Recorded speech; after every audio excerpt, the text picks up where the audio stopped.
wanted to give you guys a more detailed look at my camping setup here. So I've got the 3-liter Duramax and then the pop-up camper here. So I'll get about 14 to 15 liters per 100 from going down the highway. And then if I'm cruising pretty good, I'll do about 15 to 16 liters per 100. And the truck is extremely stable. You do not have to slow down for turns. This thing corners no problem. So that pop-up camper is extremely light for what it is, and then the truck is extremely stable too. So I did add the I changed the tires over to these Toyo CTs. They're slightly bigger tire. They're 275 65 R20, and I ran these CTs a lot on my work truck, and they're extremely durable. You rarely get flats in these things, and they're winter rated too, so I can use them in the winter if I wanted to. I did make some changes to the propane, so I'm going to be using this camper in the winter. So I set it up so I can run both bottles. There's a T in there, and I got both bottles hooked up. And I've added a extra 6 feet of hose on the one so I can hook it up to a cylinder on the ground. And I've put a quick coupler on the bottom here so I can run a barbecue. So I use that quite a bit this summer, put the barbecue right off the side there and do most of my cooking outside.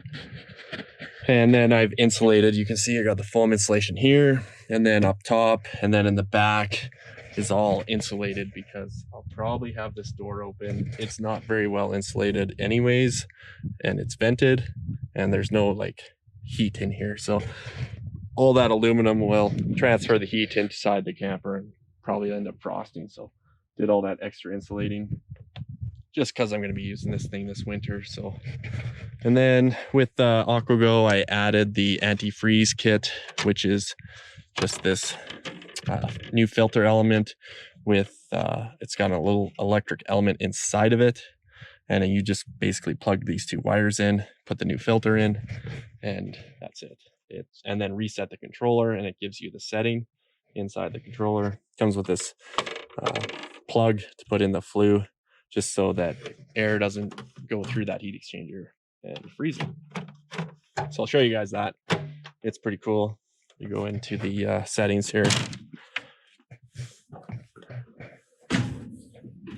So you got the Truma controller here, and I can just go into the hot water tank, and I'll put it into antifreeze, and then the pump turns on. So this is kind of like a hybrid system. It's got a tankless heat exchanger and then a bottle with a pump, and keeps that bottle temperature above freezing, which is the whole system. But in a typical tankless system like a Rinnai, they don't have the bottle, and when you turn the water on and off, it'll actually won't ignite, and if you keep doing that, you won't get hot water. So with the bottle and the heat exchanger, it'll actually heat itself up and circulate the bottle to keep the bottle temperature up.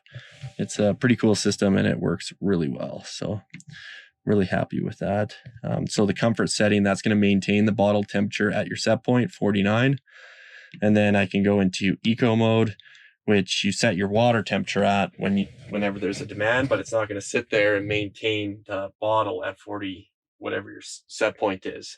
So you save a little bit of propane, but you will lose out on water because you got to run the water to get the tank temperature up. So normally I'll run in comfort when I'm at camp, and then I'll just turn it off unless it's freezing out.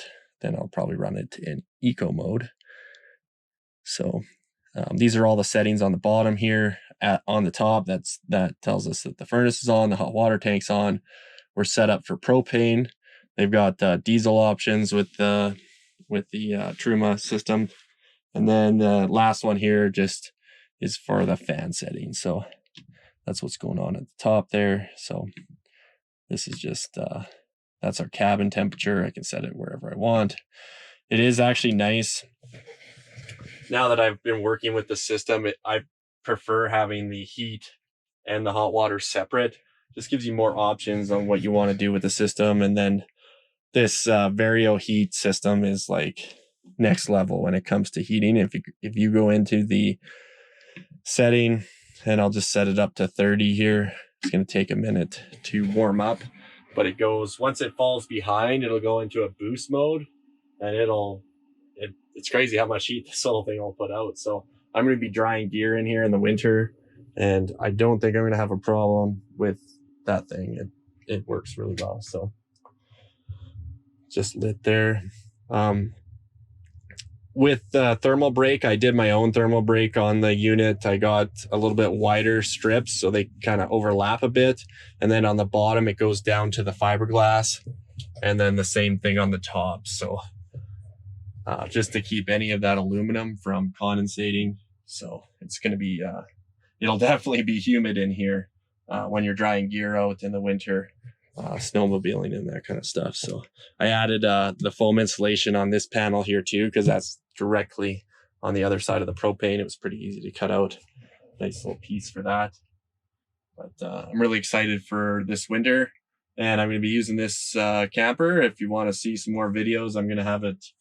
I'll do one with the trailer on, and once I'm finished all the mods for the sledding, I'll do a video on that. But right now, this is kind of just a quick trip after work just to see how the thermal brake worked and that sort of thing. So takes a little bit for this thing to ramp up to the high stage. It's got a little processor in it. So I don't know if I'll show you guys that, but it's pretty impressive, this heating system. And then matched with the Red Arc system, I got the 170 watt solar panel. I've never had to plug in anywhere. It'll typically recharge the battery during the day, but obviously the days are getting quite a bit shorter up here. And then overnight, it was actually pretty cold last night, and the furnace ran quite a bit. So I got the battery all the way down to 91%.